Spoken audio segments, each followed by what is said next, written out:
Everybody says how great they feel when they quit drinking, when they give it up. And they talk about how good life improves and how drastic their life changed. Nobody really talks about the reality of the first few days, weeks, months, sometimes even years of just pure mental destruction and mayhem and chaos in the mind after you really give it all up. And I think the reason is, like, most people have the right idea in mind and trying to help other people, see the light, I guess, and just really analyze what they're doing and what drinking does to their body and, that kind of behavior and stuff like that. But guys, that's not what it is. It's never really like that. And in fact, when I quit drinking, because I can only speak for myself, back in 2020, I actually quit during the pandemic. For me, it was just easier that way, less noise, more time for me to focus on my thoughts and how I was going to be able to do this, because I've tried a couple of times and it didn't really work. I was able to stop. I used a book. It was called Alan Carr, The Easy Way. I talk about this all the time. And that does help kind of rewire and reframe the way you look at alcohol. But to be honest, man, like, when I quit drinking, I had these crazy ass ruminations, like crazy thoughts that I couldn't control. I quit smoking and drinking at the same time. So that could play a part of why my experience was so dramatic, I guess. But yeah, I would think in my head, thoughts of unaliving and just weird thoughts that I never thought in my life, even prior to picking up the habit of drinking. I never was like that.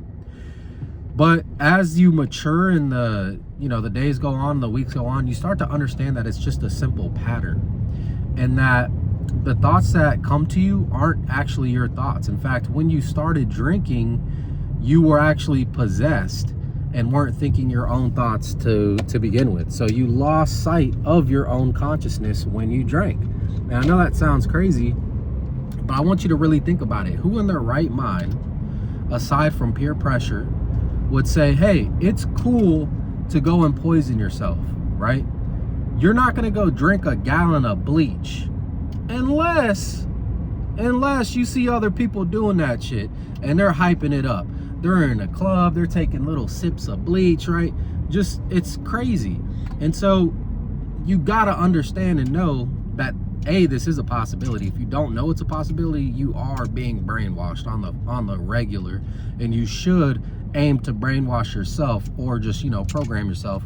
But at any rate, what you want is a slow, unsexy, steady incline in progress in your life. It feels torturous because you're like, okay, I quit drinking, but I'm still in debt. I quit drinking, but my life is still in shambles. Buddy, you're still in the aftermath of all the effects that you've done to yourself. You've done this for years. Literally, bro, years you've done this shit. And you think by choosing to stop drinking today that your life is just gonna flip-flop 180 overnight? That shit is gonna take time, bro.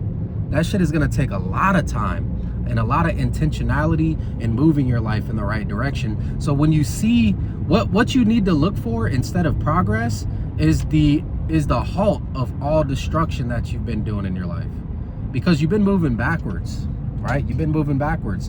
So when you can say, hey, it's been a month and I didn't, call this person or make this mistake or embarrass myself, and you go a month like that, you're making great freaking progress, dude. And what happens is, over time, those compounding effects of being sober, of being your real natural self, who, God intended you to be and put you here on earth, or the universe or whatever, that's when the real progression is going to start to take effect. And those efforts to better yourself will just continue. Because if you're anything like me, I love those swings. I love those drastic mood swings, those highs, those lows, those ups and those downs. That's why we do this shit, right? And that's why it feels crazy in your mind, is because you're no longer experiencing these big ass dopamine spikes, which is totally fine. This is actually normal. This is what life is intended for. So, yeah, quick little excerpt on that. If you guys been following the weight loss journey, we're at 202 pounds. So I'll have a week 3 update probably next week around Tuesday, Wednesday. And I plateaued at 205. What really helped me there was doing a freaking HIIT workout. I just been lifting heavy ass weights in the gym, and I said, you know what, bro, let me get the cardiovascular pumping, baby. Got some burpees in, some sit-ups. There's a video on my channel on that. And so next week we'll probably try to, man, I hope I can get to 199. If I can get down to 199, 198, that'll be a good update for you guys. So see you next week.